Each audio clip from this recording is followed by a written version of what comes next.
देखिए, बेलन के बारे में चर्चा करेंगे कि बेलन का आयतन कैसे होता है और बेलन का वक्र पृष्ठ कैसे होता है और बेलन का संपूर्ण पृष्ठ कैसे होता है और बेलन के आधार का क्षेत्रफल कैसे होता है, बेलन का परिध कैसे होता है।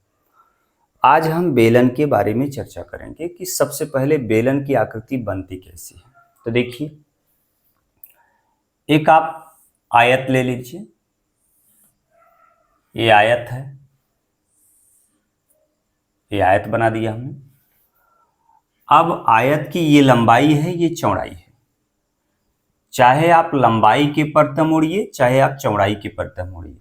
तो हम चौड़ाई के परतम मोड़ते हैं। तो देखिए, ये जब चौड़ाई के परतम मोड़ेंगे तो ये इस ढंग का आपका आकृति मिलेगी। ये देख लीजिए, जैसे चौड़ाई को पकड़ करके ऐसे मोड़ेंगे, लंबाई को मोड़ेंगे तो आपका ये बेलन बन जाता है। देख लीजिए, ये बेलन की आकृति हो। अब ये आपका जो ये पूरा मुड़ जाता है, ये लंबाई जो पूरा मोड़ देते हैं राउंड में, गोलाई में जो मोड़ देते हैं, तो ये परिध हो जाती है। क्या कहलाती है? ये परिध कहलाती है। देख लो, ये परिध हो गई। अब यहां से एक सिरे से एक सिरे तक ये व्यास हो जाती है। क्या हो जाती है? व्यास। और ये इसकी आधी जो होती है, व्यास की आधी जो होती है, ये त्रिज्या हो जाती है। इसे हम लोग त्रिज्या कहते हैं। क्या कहेंगे? त्रिज्या। देख लीजिए, ये त्रिज्या हो गई। अब उसके बाद आप लोग यहां पर देखेंगे कि ये इसकी ऊंचाई हो गई। क्या हो गई? ऊंचाई। देख लीजिए, ऊंचाई की बात।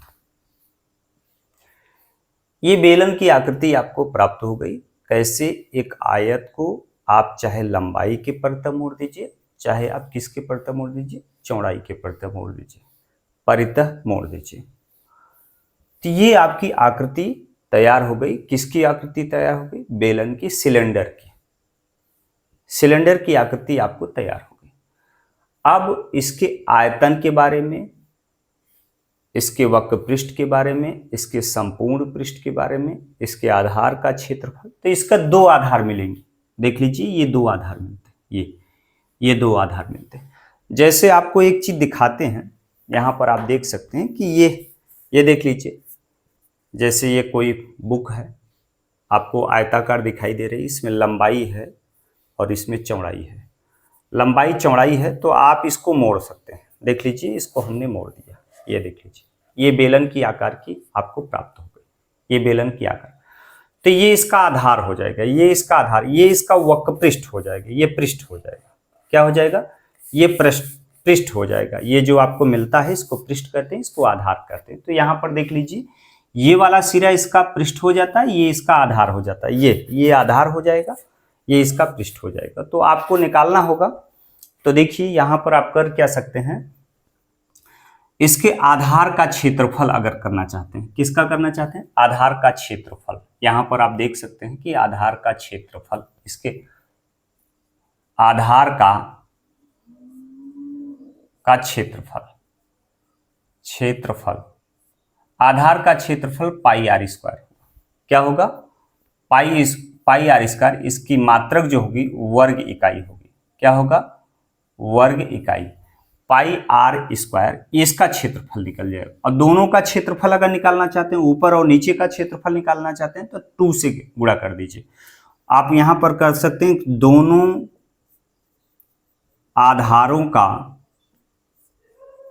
क्षेत्रफल 2 पाई आर स्क्वायर होगा। मात्रक वही होगी, वर्ग इकाई होगी। तो यहां पर pi R square, 2 pi R square, दोनों आधारों का क्षेत्रफल। अब देख लीजिए, बेलन का आयतन अगर करना चाहते हैं, बेलन के आयतन के बारे में अगर करना चाहते हैं, तो यहां पर ये देख लीजिए, बेलन के आयतन।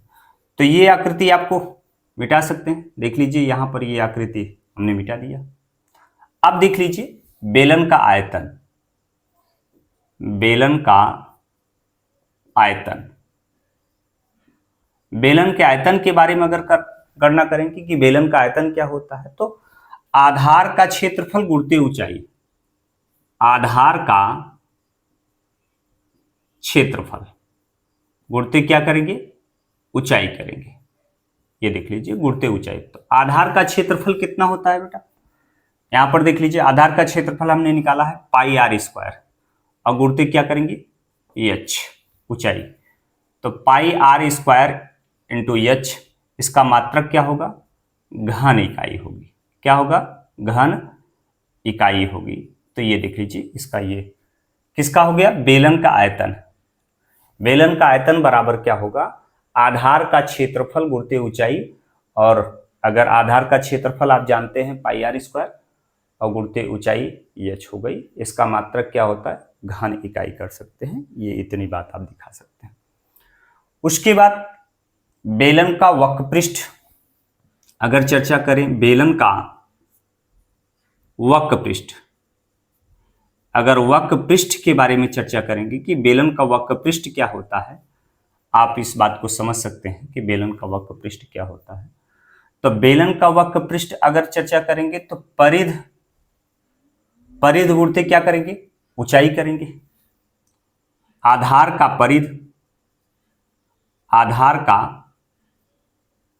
परिध गुणते क्या करेंगे, ऊंचाई करेंगे। आधार का परिध कितना होता है, आप यहां पर समझ सकते हैं। आधार का परिध 2 पाई आर होता है, 2 पाई आर।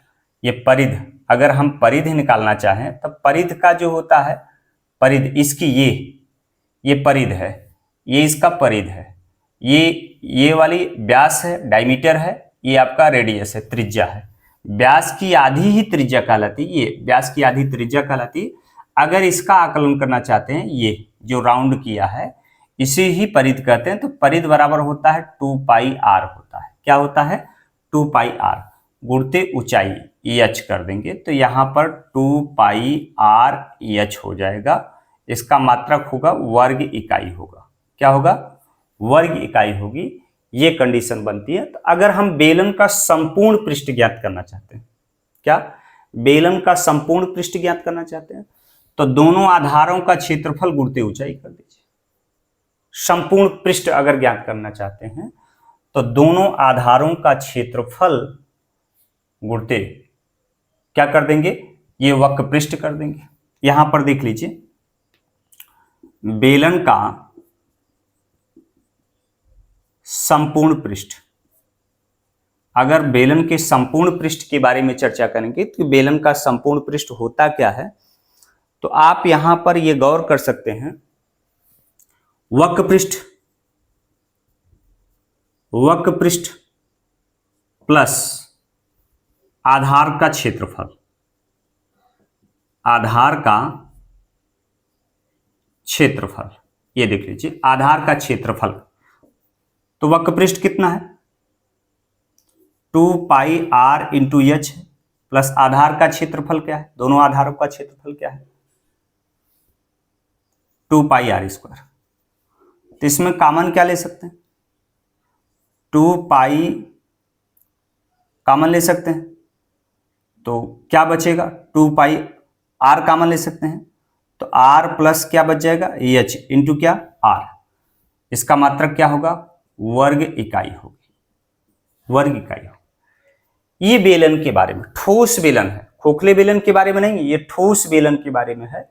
तो यहां पर आप ये ठोस बेलन के बारे में हमने परिध बताया, आधार का क्षेत्रफल बताया, दोनों आधारों का क्षेत्रफल क्या होता है, और बेलन का आयतन कितना होता है, बेलन का वक्रपृष्ठ कितना होता है, बेलन का संपूर्ण पृष्ठ। संपूर्ण पृष्ठ किसे कहते हैं, दिखाते हैं आपको यहाँ पर। जैसे ये बेलन हमने बनाया, ये बेलन, ये पृष्ठ वक्रपृष्ठ ये कहलाएगा, और इसको इस पृष्ठ को भी जोड़ देंगे, इस पृष्ठ को जोड़ देंगे, तो संपूर्ण पृष्ठ आपका तैयार हो जाता है। तो यहाँ पर हमने बेलन के बारे में हमने समझाया।